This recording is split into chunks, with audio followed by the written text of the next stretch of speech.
আসসালামু আলাইকুম। আজকে আমি আপনাদের সাথে শেয়ার করব ডিম পাড়া লেয়ার মুরগি সেটা আজকে আমি আপনাদের সাথে আলু দিয়ে ঝোল করে দেখাবো। তো এই মুরগিটা খেতে অনেক মজা লাগে। তো এই মুরগি মানে গায়ে অনেক তেল থাকে, চর্বি থাকে। তো আমি চামড়াটা নিয়ে নিলাম আর হাত পা সহকারে আমি রান্না করব।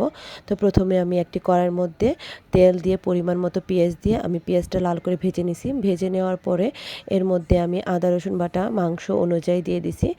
তারপরে একটু তেলে ভেজে তারপরে এর মধ্যে পানি দিয়ে লবণ, হলুদ, মরিচ দিয়ে ভালো করে মশলাটা কষিয়ে নিছি। কষিয়ে নেওয়ার পরে এর মধ্যে আমি মাংসগুলো দিয়ে দিলাম।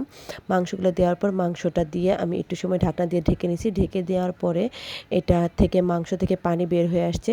তো পানি বের হয়ে আসার পরে আমি এটা ভালো করে কষিয়ে নিলাম। কষিয়ে নেওয়ার পরে তারপরে আমি এটা সিদ্ধ হওয়ার জন্য পানি দিয়ে দিলাম। পানিটা দেওয়ার পরে ভালো করে সিদ্ধ করে নেব। মানে হালকা সিদ্ধ হবে, কারণ এই মুরগিটা অনেক শক্ত হয়, তো রান্না করতে অনেক সময় লাগে। তো আমি পানি দিয়ে এটা ভালো করে সিদ্ধ করে নিছি। সিদ্ধ করে নেওয়ার পরে যখন পানিটা শুকিয়ে আসবে তারপরে আমি এর মধ্যে আলু দিয়ে দিব।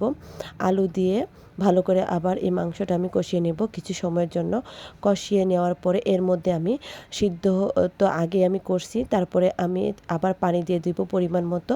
কিছু ঝোল থাকবে আর আলু আর মাংসটা সিদ্ধ হবে। তখন আমি এটা ভালো করে সিদ্ধ করে নেব। সিদ্ধ করে নেওয়ার পরে এর মধ্যে জিরার গুঁড়া ১ চামচ আর পরিমাণ মতো গরম মশলার গুঁড়া দিয়ে তারপরে আমি গরম গরম নামিয়ে নেব। এটা কিন্তু আমি নিভা আঁচে কিছু সময়ের জন্য রেখে দিছি চুলার মধ্যে, কারণ এটা অনেক শক্ত এবং শক্ত হয়ে থাকে। সেই জন্য এই মুরগিটা আমি একটু নিভা আঁচে রেখে ভালো করে সিদ্ধ করে নিয়ে তারপরে নামিয়ে গরম গরম পরিবেশন করব। তো মুরগির সাথে আমি পাতলা ডাল রান্না করে নিয়েছিলাম। গাছের থেকে আম পেড়ে আম দিয়ে টক করে পাতলা ডাল রান্না করছি, আর সাথে আলু আর উস্তা দিয়ে একটা তরকারি রান্না করলাম বাটা মাছ দিয়ে। তো আজকে দুপুরে এই আয়োজন ছিল। তো ভালো থাকবেন। আল্লাহ হাফেজ।